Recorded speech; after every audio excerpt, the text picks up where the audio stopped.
There are names in history that feel synonymous with genius. Einstein, Curie, Newton.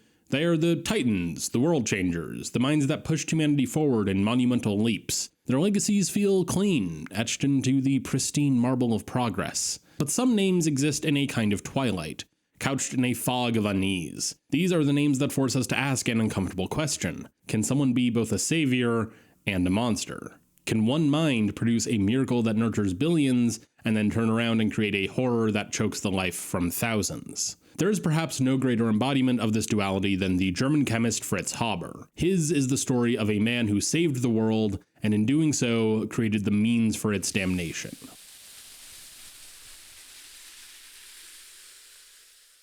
Hello and welcome to the Chemist's Codex. My name is Peter, and I like to tell the stories of whatever happens to catch my interest, because I believe those stories can teach us more about ourselves. Fritz Haber is a complicated figure in scientific history. He created the foundation for the chemical process to mass-produce ammonia, which is a vital process for the modern agriculture industry, and that process is still used to this very day. But Haber also created the horrendous chemical weapons of World War I, often being referred to as the father of chemical warfare.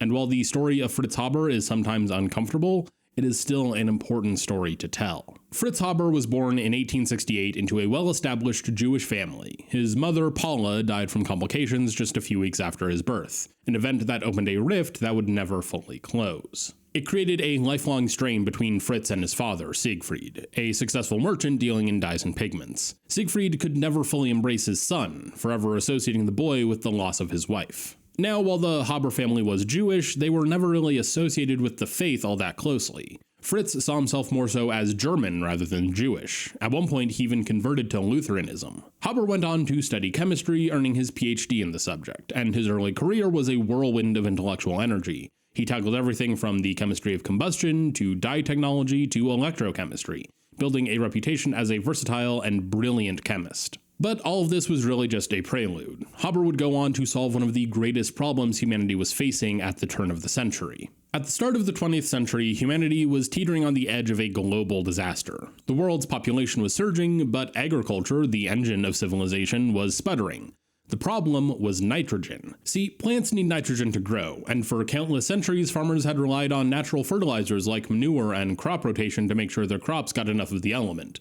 But these long-standing methods were no longer sufficient. The world had become dependent on deposits of mineral nitrates and guano, but these were finite resources. Scientists and economists issued dire warnings. Without a steady supply of nitrogen, global starvation was a mathematical certainty. The great irony of this nitrogen problem is that the air we breathe is roughly 78% nitrogen, but this atmospheric nitrogen exists as two atoms locked together in a powerful triple bond. It would require massive amounts of energy to break the atoms apart. For nitrogen to be useful to us, to be useful for life, it needed to be what's called fixed, combined with other elements to create a compound plants could absorb.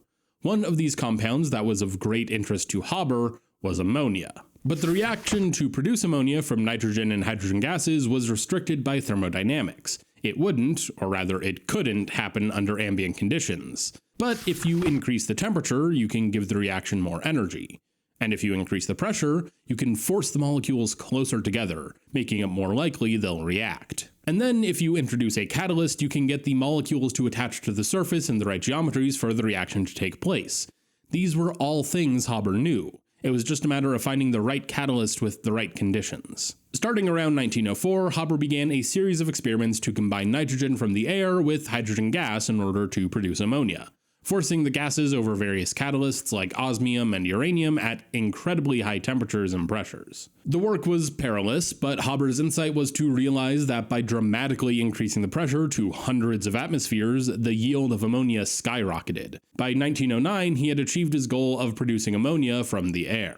But it was still only on the laboratory scale, and mass industrial production is a completely different beast. Haber sold the process to the German chemical company BASF, who in turn gave the project of scaling up to Carl Bosch. Bosch's skill was in high-pressure engineering, and he realized that reducing the temperature and increasing the pressure gave better results. Bosch also was able to replace the expensive osmium and uranium catalysts with a significantly cheaper iron-based one. And with cheaper materials, the process was even more commercially viable. By 1913, BASF was churning out tons of synthetic ammonia every single day. The impact of the Haber-Bosch process cannot be overstated. It's likely the single most important invention of the 20th century. It effectively created the population boom, allowing the global population to surge to the nearly 8 billion people that live on Earth today. It is estimated that this single chemical process is responsible for producing the food that sustains roughly half of all human life. For this world-altering discovery, Fritz Haber was awarded the Nobel Prize in Chemistry for 1918.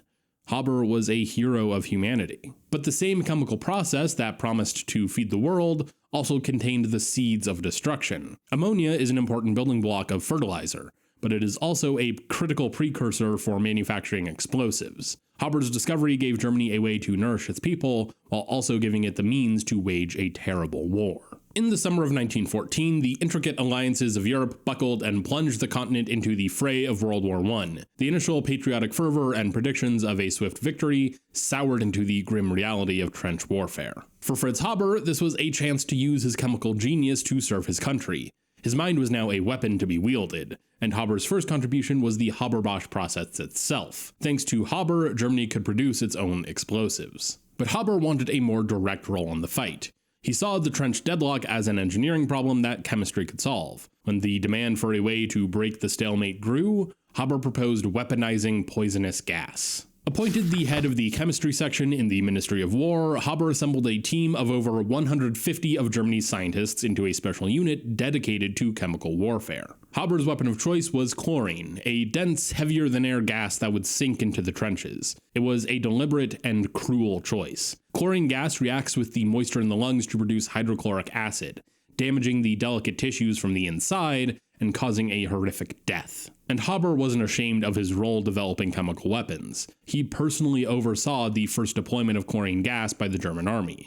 At the Second Battle of Ypres, Haber watched as his men waited for favorable winds. As a breeze blew toward the Allied lines, they opened the gas cylinders, releasing a creeping cloud of greenish-yellow chlorine gas. The Allied troops were engulfed with the choking cloud of gas, tearing a nearly 4-mile-wide gap in the Allied line, as German troops followed behind the cloud wearing rudimentary gas masks. Haber was hailed as a hero in Germany and promoted to the rank of captain, but his gruesome work was far from over. Haber went on to develop more deadly chemical agents like phosgene and mustard gas, forever changing the face of the war and cementing his title as the father of chemical warfare. But Haber's professional triumph came at devastating personal cost. His wife, Clara Immerwahr, was a formidable scientist in her own right, the first woman in Germany to ever earn a PhD in chemistry from the University of Breslau. But after their marriage, Clara's career was quickly swallowed up by her husband's, and she was relegated to the conventional roles of wife, mother, and homemaker. In a letter to a friend, she confessed her despair. "What Fritz has gained during these last 8 years, I have lost, and what's left of me fills me with the deepest dissatisfaction." Clara appeared to be neglected, claiming that Haber oppressively put himself first in their home and marriage. After the birth of their son, Haber left a few months later for a tour of facilities in the United States, and Clara noted that when he was in the country, Haber was at work more than he was at home. And Clara was utterly horrified by her husband's work on chemical weapons. She viewed the weaponization of chemistry as a perversion of the ideals of science and barbaric. She pleaded with him to stop, but Haber was resolute in his patriotism. Just days after the first chlorine gas attack, Haber returned to their home for a party thrown in his honor to celebrate the success of the weapon and his promotion to captain. That night, after her husband had gone to sleep, Clara took Haber's service pistol, walked out into their garden, and shot herself in the chest. Their son, Hermann, was the one who heard the shot and found her. She died in his arms. Haber's actions following Clara's death are perhaps some of the most damning details of his entire life. The very next morning, Haber left his dead wife and traumatized son for the Eastern Front to oversee the next gas attack. No one even knew she took her own life until nearly a week later.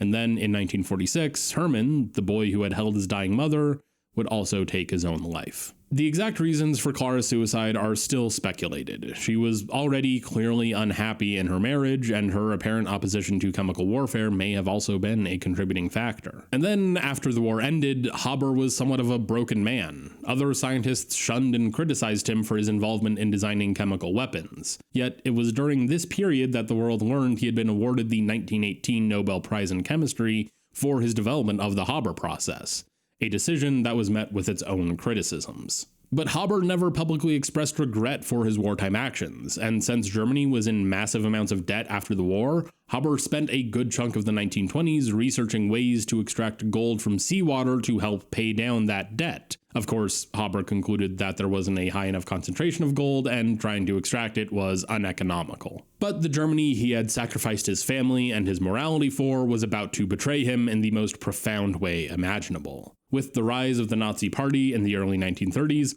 Haber's entire world crumbled. His fanatical patriotism, his military service, his conversion to Christianity, all of it was worthless. To the Nazis, he wasn't a war hero or a Nobel laureate.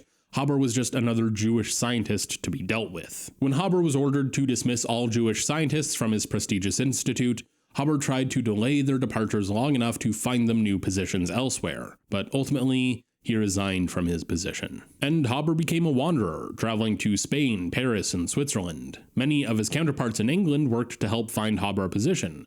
Eventually, he accepted a position at a research institute in the Middle East, but while traveling there, Fritz Haber died of heart failure at a hotel in Switzerland on January 29, 1934. But history had one last bit of irony in store for Haber. See, in the 1920s, Haber's institute developed a pesticide called Zyklon A.